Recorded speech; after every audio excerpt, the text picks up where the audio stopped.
ரசூலுல்லாஹி ஸல்லல்லாஹு அலைஹி வஸல்லம் அவர்கள் ஒரு நாள் இரவு அவர்களோடு நாங்கள் இருக்கும்போது திடீரென்று அல்லாஹ்வுடைய தூதரை காணவில்லை. திடீரென்று அல்லாஹ்வுடைய தூதரை காணவில்லை. நாங்கள் பள்ளத்தாக்குகளிலும் மலைக்கணவாய்களிலும் எங்கெல்லாமோ தேடி பார்த்தோம். நாங்கள் நினைச்சோம் ஜின்கள் அவரை தூக்கி சென்றிருக்கலாம். அப்ப மனுஷனை ஜின்னு தூக்க முடியுமா முடியாதா? முடியுமா முடியாதா? முடியும்.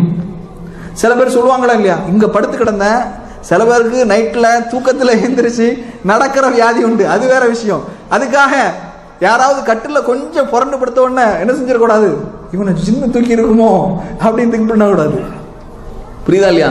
அதே மாதிரி சில சில விஷயங்கள்லாம் இருக்குது, சொன்னா அதை நீங்க என்ன செய்யக்கூடாதுன்னா எப்பவுமே அதே கண்ணத்தோட பயத்தோடு என்ன செய்யக்கூடாது, இரவை கழிக்க கூடாது. தனிமையில் இரவை கழிக்க கூடாது. ரசூலுல்லாஹி ஸல்லல்லாஹு அலைஹி வஸல்லம் அவர்கள் தடை செய்திருக்கின்றார்கள் தனியாக வீட்டில் படுக்கிறது. தனியாக வீட்டில் படுக்கிறது. சில பேர் சொல்லுவாங்க, ஐயோ ரூம்ல நாங்க தனியாக தானே படுக்கிறோம். இயன்ற அளவுக்கு யாரோடு ஒருவரோடு என்ன செய்யணும், படுக்கணும். அப்படி படுக்கிறதாக நாம ஏற்கனவே சொல்லி இருக்கிறோம், ஆதாபு நோம், தூக்கத்தினுடைய ஒழுங்குமுறைகள் இருக்குது. ரசூல் ஸல்லல்லாஹு அலைஹி வஸல்லம் அவர்கள் wudu செய்து விட்டு ஆயத்து குர்சி, குல் ஹுவல்லாஹு அஹத், குல் அஊது பிரப்பில் ஃபலக், குல் அஊது பிரப்பின் நாஸ், அதே போன்ற அதுகாரும் நோம், இதெல்லாம் ஓதி ஊதி உடலிலே தடவி கொண்டு நாம் என்ன செய்ய வேண்டும், படுக்க வேண்டும். இப்படி நீங்க படுத்து பாருங்க, ஃபஜ்ருக்கு ஆட்டோமேட்டிக்கா உங்களுக்கு என்ன செஞ்சிடும், முழிப்பு விழித்தெழுவீர்கள். அன்பிற்கினிய சகோதரர்களே, வேற செய்திலிருந்து எங்கே போகுது, டைவர்ட் ஆகுது. கண்ணியத்திற்குரியவர்களே, அப்புறம் சஹாபாக்கள் சொல்றாங்க, நாங்கள் ரசூல் ஸல்லல்லாஹு அலைஹி வஸல்லம் அவர்களை ஜின் தூக்கி சென்றிருக்குமோ என்று நாங்கள் நினைத்தோம், அல்லது ரசூல் ஸல்லல்லாஹு அலைஹி வஸல்லம் அவர்கள் மர்மமான முறையிலே கொல்லப்பட்டிருப்பார்களோ என்றெல்லாம் நாங்கள் எண்ணிக்கொண்டோம், பேசிக்கொண்டோம். அந்த இரவை மிக மோசமான முறையிலே நாங்கள் கழித்தோம். ரசூல் ஸல்லல்லாஹு அலைஹி வஸல்லம் அவர்கள் மறுநாள் காலையில ஹிரா மலைக்குன்றினுடைய திசையிலிருந்து என்ன செய்யறாங்க, வாராங்க. நாங்கள்லாம் சொன்னோம், அல்லாஹ்வின் தூதர் அவர்களே, உங்களை நாங்கள் எங்கெல்லாமோ தேடி பார்த்தோம், நீங்கள் உங்களை காணவில்லை, கிடைக்கவில்லை. எங்களுடைய இரவு மிக மோசமான இரவாக இருந்தது, நீங்கள் இல்லாத அந்த இரவு நாங்கள் மிக மோசமான நிலையிலே கழித்தோம். அப்போ ரசூல் ஸல்லல்லாஹு அலைஹி வஸல்லம் அவர்கள் சொன்னார்கள், ஜின்களில் ஒருவர் என்னை அழைக்க வந்தார், ஜின்களில் ஒருவர் என்னை அழைக்க வந்தார், அவரோடு நான் சென்று ஜின்களுக்கு குர்ஆனை ஓதி காட்டினேன், குர்ஆனை ஜின்களுக்கு ஓதி காட்டினேன். திடீர்னு நம்மள சில பேர் கிளம்பிடக்கூடாது, நிறைய பேர் கிளம்பி இருக்கிறாங்க, ஜின்களுக்கு நாங்க பாடம் நடத்துறோம், தர்ஸ் நடத்துறோம்.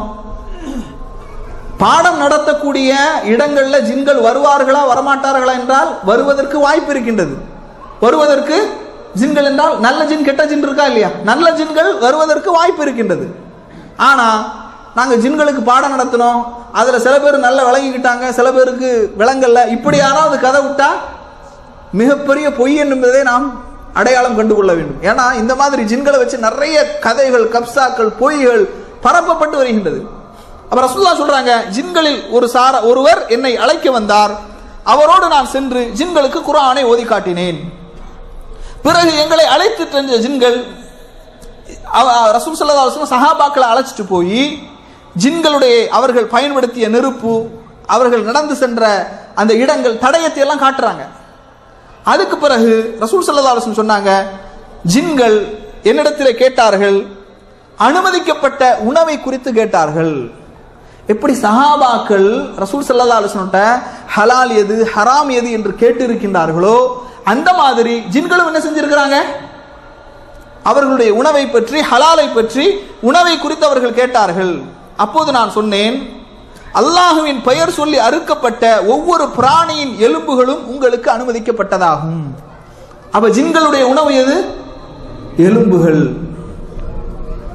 நாம எலும்புகள் என்ன செய்யக்கூடாது, வீட்டுல வைக்க கூடாது. சாப்பாடு இருக்கிற இடத்தை நோக்கி தானே மனுஷன் போவான்.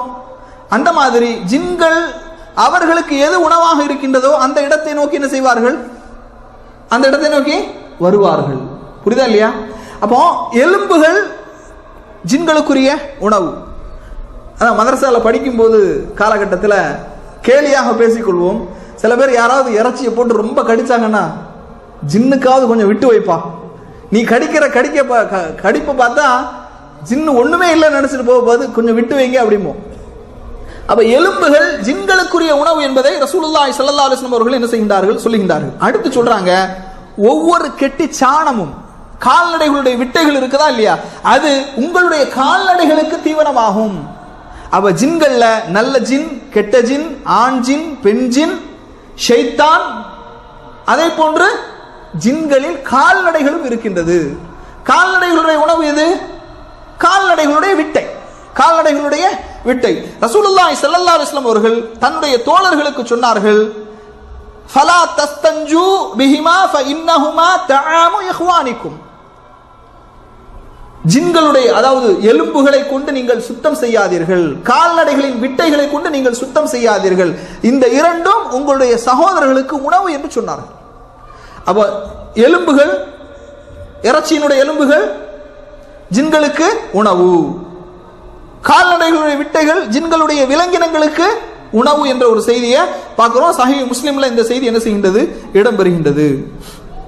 அதே போன்று இந்த அறிவிக்கக்கூடிய ஷாபி ரஹிமஹுல்லாஹ் அவங்க சொல்றாங்க, அந்த ஜின்கள் அரபு தேசத்தில் உள்ள ஜின்களாக இருந்தது, ஜசீரத்துல் அரப், அரபு தேசத்து ஜின்களாக இருந்தது. அப்ப ஜின்கள் எல்லா இடத்துலயும் என்ன செய்யறாங்க, இந்தியாவில் இருக்கிறாங்க, இலங்கையில் இருக்கிறாங்க, அரபு தீபகற்பத்தில் இருக்கிறாங்க, வளைகுடா நாடுகள் இருக்கிறாங்க, எல்லா இடத்துலயும் என்ன செய்யறாங்க, ஜின்கள் இருக்கிறாங்க. ஜின்கள் அதிகமாக வாழக்கூடிய இடம் எது என்று சொன்னால் காடுகளில் வசிப்பார்கள், பொந்துகளில் வசிப்பார்கள். அதனாலதான் ரசூல் ஸல்லல்லாஹு அலைஹி வஸல்லம் அவர்கள் பொந்துகள்ல சிறுநீர் கழிக்காதீர்கள் என்று தடை செய்கின்றார்கள். பொந்துகளில் வசிப்பார்கள், ஆள் நடமாட்டம் இல்லாத வீடுகளில் வசிப்பார்கள், ஆள் நடமாட்டம் இல்லாத வீடுகளில் வசிப்பார்கள். இப்ப எல்லாருக்கும் ஒரே பீதியாவே இருக்கும், ஆஹா ஊர்ல வீட பூட்டி போட்டிருக்கிறோமே என்ன பண்ண, ஏன்னா ரசூலுல்லாஹ் சொன்ன விஷயங்களை என்ன செய்யறோம் சொல்றோம். அன்பிற்கினிய சகோதரர்களே, அப்ப ஜின்களுடைய உணவாக நாம் பார்க்கும்போது எலும்புகள், கால்நடைகளை விட்டைகள், விலங்கினங்களுக்கு, ஜின்களுடைய விலங்கினங்களுக்கு உணவு.